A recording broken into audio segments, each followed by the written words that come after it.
Hello everyone, welcome back to స్వాదమైన వంటలు.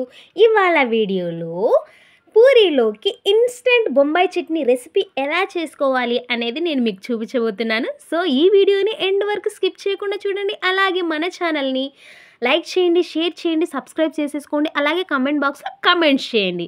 So కొంతమంది బొంబాయి చట్నీకి ఉర్లగడ్డలు యూజ్ చేస్తారు, కొంతమంది ఉర్లగడ్డలు యూజ్ చేయరు. కానీ మా ఇంట్లో మేము యూజ్ చేస్తాం కాబట్టి ఉర్లగడ్డలు అనేది నేను ఉడకబెట్టేసుకున్నానండి. నెక్స్ట్ వచ్చేసి శనగపిండిని జల్లెడ పట్టేసుకుంటున్నాను. శనగపిండిని కూడా జల్లెడ పట్టుకోవడం, ఏ పిండి అయినా కూడా జల్లెడ పట్టుకోవాలండి, ఎందుకంటే చెత్తా చెదారం ఉన్నా వెళ్ళిపోతుంది. కాబట్టి శనగపిండిని నేను కాఫీ గ్లాస్ అంతా తీసుకున్నానండి. కొంచెం పిండి అయినా ఎక్కువ బొంబాయి చట్నీ అవుతుంది కాబట్టి ఎక్కువగా తీసుకోకండి, చిన్నగానే తీసుకోవాలి, చిన్న గ్లాస్ అంతా. సో ఈ పిండిని బౌల్లోకి తీసేసుకుంటున్నాను. బౌల్లోకి తీసేసుకున్న తర్వాత వాటర్ యాడ్ చేసుకుంటానండి.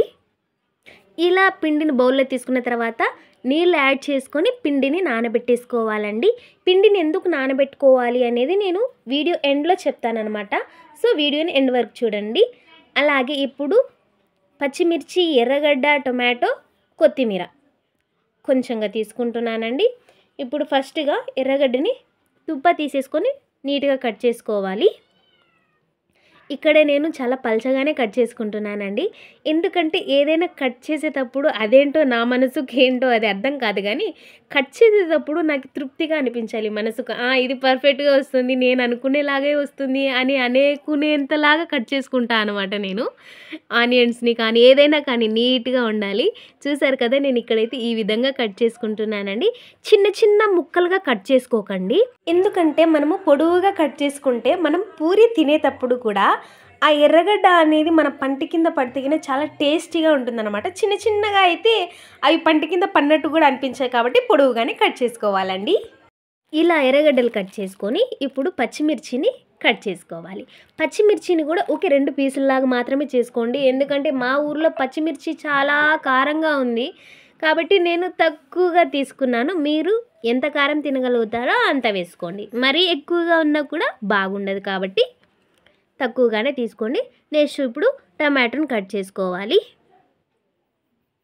టొమాటోని కూడా పొడవుగానే కట్ చేసుకోండి. ఇప్పుడు టొమాటో కట్ చేసిన తర్వాత ఆ మధ్యలో ఉన్న వైట్ కలర్ది తీసేసుకోండి, హెల్త్కి చాలా మంచిదంట, అలా తినకూడదు.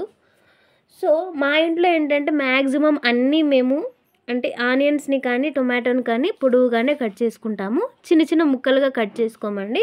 సో మీరు ఏ విధంగా కావాలంటే ఆ విధంగా చేసుకోండి, కానీ బొంబాయి చట్నీకి అన్నీ పొడవుగానే ఉంటే చాలా బాగుంటుంది కాబట్టి మీరు ఇదే విధంగా కట్ చేసుకోవాలి. ఇలా కట్ చేసుకున్న తర్వాత మనము ఉర్లగడ్డలను ఉడకబెట్టి పెట్టుకున్నాం కదండి, ఉడికిపోయాయి అన్నమాట. ఇప్పుడు ఉర్లగడ్డల్ని మొత్తము పొట్టు మొత్తం తీసేసుకోవాలండి. మీకు ఉర్లగడ్డలు తినడానికి ఇష్టపడని వాళ్ళు అవాయిడ్ చేసేసుకోండి. అంటే కొంతమంది యూజ్ చేస్తారు, కొంతమంది యూజ్ చేసుకోరు కదండి. మీకు నచ్చితే యూజ్ చేసుకోండి, టేస్ట్ చాలా బాగుంటుంది. సో ట్రై చేసి చూడండి. సో ఇలా మొత్తాన్ని ఉర్లగడ్డ మొత్తాన్ని తోలు తీసి వదిల్చి పక్కన పారేసుకోవాలన్నమాట ఈ విధంగా.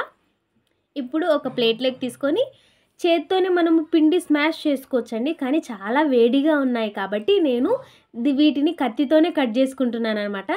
చేత్తో స్మాష్ చేస్తే చాలా బాగుంటుంది, అంటే కొంచెం ఇలా అయినా బాగుంటుంది, కొంచెం వేడిగా ఉంది కాబట్టి నేను అలా చేస్తున్నాను అనమాట.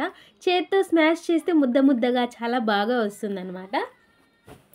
సో ఇలా చేసుకున్న తర్వాత మొత్తంగా ఇట్లా స్మాష్ చేసేసి కట్ చేసుకున్న తర్వాత స్టవ్ వెలిగించుకొని పెనం పెట్టేసుకోవాలండి.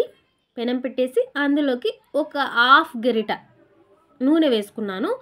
నూనె వేడెక్కాక ఆవాలు వేసి బాగా ఆవాలు చిటపటలాడాలండి, పచ్చిగా ఉండకూడదు, ఆవాలు ఎప్పుడు చిటపటలాడాలి. కరివేపాకు రెమ్మలు వేసుకోవాలి. కరివేపాకు వేసిన తర్వాత ఆనియన్ని, పచ్చిమిర్చిని వేసేసుకొని బాగా కలిపేసుకోవాలండి. బాగా కలుపుకోవాలి. నేను ఆనియన్ లేకే మొత్తంగా బొంబాయి చట్నీకి మొత్తంగా సరిపడేంత ఉప్పు వేసేసుకున్నానండి. ఆనియన్ లేక ఉప్పు ఎందుకు వేసానంటే ఆనియన్లోకి ఉప్పు వేస్తే చాలా టేస్టీగా ఉంటుందన్నమాట, లేదంటే చప్పచప్పగా ఉంటుంది ఆనియన్ అనేది. సో నేను ఉప్పు ఇప్పుడే వేసేసుకున్నానండి, మీరు కావాలంటే లాస్ట్లో వేసుకోవచ్చు. తర్వాత ఆనియన్స్ మగ్గాక టమోటా వేసుకొని ఇలా బాగా కలుపుకోవాలండి, బాగా కలిపేసుకోవాలి. ఇప్పుడు మనము కట్ చేసి పెట్టుకున్న ఉర్లగడ్డ ముక్కల్ని ఇందులోకి వేసేసుకొని బాగా కలుపుకోవాలండి. బాగా కలిపేసుకోవాలి. ఉప్పు నేను అంతటికి తగ్గట్టుగానే నేను వేసుకున్నానండి.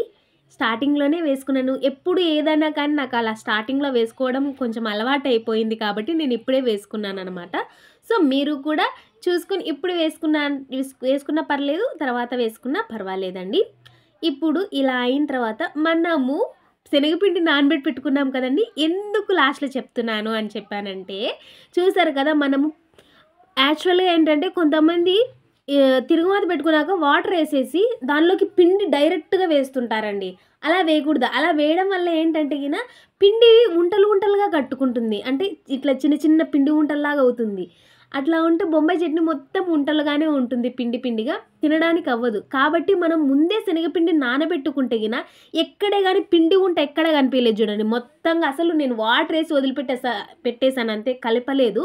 వాటర్ వేసేస్తే ఆటోమేటిక్గా అది చూసారు కదా ఇలా కలిసిపోతుంది అనమాట. ఎక్కడ పిండి ఉంట అనేదే లేదు. ఇప్పుడు ఈ మిశ్రమాన్ని తిరుగువాతలు ఎక్కేసేసుకొని బాగా కలుపుకోవాలండి. శనగపిండి వాటర్ వేసినప్పటి నుంచి కలుపుతూనే ఉండాలి. ఎందుకు అంటే శనగపిండి వేయంగానే అది మందంగా తయారవుతుందన్నమాట. వేసిన సెకండ్స్కి అది మందంగా అయిపోతుంది. కాబట్టి మనం కలుపుతూనే ఉంటే ఏమవుతుందంటే ఎన్ని వాటర్ వేసుకోవాలి, ఎంతకి తగ్గట్టుగా వేసుకోవాలి అంటే బొంబాయి చట్నీ అనేది ఏ మందంతో ఉండాలి అనేది మనకు అర్థమవుతుంది. నేను చెప్పాను కదండి, సాల్ట్ నేను ఆల్రెడీ యాడ్ చేసుకున్నాను కాబట్టి మళ్ళీ నేను యాడ్ చేసుకోవట్లేదండి. మీరు కావాలంటే ఇప్పుడు యాడ్ చేసుకోవచ్చు. తర్వాత పసుపు వేసుకుంటున్నానండి. పసుపు వేసేసుకొని బాగా కలుపుకోవాలి. చెప్తున్నా కదా బొంబాయి చట్నీ అంటేనే కలపడం అండి. నీట్గా కలుపుకొని వాటర్ ఎంత వేసుకోవాలి కలుపుతూ ఉంటే మన గరిటెకి తెలుస్తుంది అనమాట. అంటే ఎంత మందం అవుతోంది, ఎంత మందంగా ఇది ఉండాలి అనేది మనకు అర్థం అవుతుంది. కాబట్టి కలుపుతూ ఎంత వాటర్ అనేది యాడ్ చేసుకోవాలి అంత వాటర్ యాడ్ చేసుకోవాలి. నాకైతే పర్ఫెక్ట్గా వాటర్ అనేది కరెక్ట్గా సరిపోయిందండి. ఇంకా నేను వాటర్ యాడ్ చేయడం లేదు, ఇలా కలుపుతూనే ఉన్నానండి. ఇలా కలపడం వల్ల మందం ఎంత అవుతుంది అని అర్థం అవుతుంది, అలాగే అడుగు కూడా అంటదు. సో బొంబాయి చట్నీ ఇలా రెడీ అవ్వంగానే మనము ఎక్కువ నీళ్ళు ఉన్నప్పుడే స్టవ్ ఆఫ్ చేయొద్దండి, తక్కువ నీళ్ళు ఉన్నప్పుడు స్టవ్ ఆఫ్ చేయొద్దండి. మీడియంగా అంటే కరెక్ట్గా పర్ఫెక్ట్గా కాసంత నీళ్ళు అంటే మనకు అర్థమవుతుంది కదా, చల్లబడిన తర్వాత ఎంత మందం అవుతుందని అది మనకు అర్థమవుతుంది. ఆ టైంలో ఆఫ్ చేసుకుంటే చల్లబడిన తర్వాత నీట్గా పర్ఫెక్ట్గా అవుతుందన్నమాట. తర్వాత కొంచెం కొత్తిమీరతో గార్నిష్ చేసేసుకొని ఒక్కసారి బాగా నీట్గా కలిపేసుకోండి. చూసారు కదా, ఈ క్వాంటిటీతోనే బొంబాయి చట్నీ అనేది రెడీ అవ్వాలి. చూసారు కదా కరెక్ట్గా మందంగా ఉంది, కరెక్ట్గా పూరిలో అద్దుకొని తినేలాగా కరెక్ట్గా పర్ఫెక్ట్గా వచ్చిందనమాట. చూసేశారు కదా, ఇన్స్టెంట్ బొంబాయి చట్నీ అయితే రెడీ అయిపోయిందనమాట. సో ఇంకెందుకు లేట్, మన ఛానల్ని మరిన్ని వీడియోస్ కోసం సబ్స్క్రైబ్ చేసేసుకోండి. Bye bye.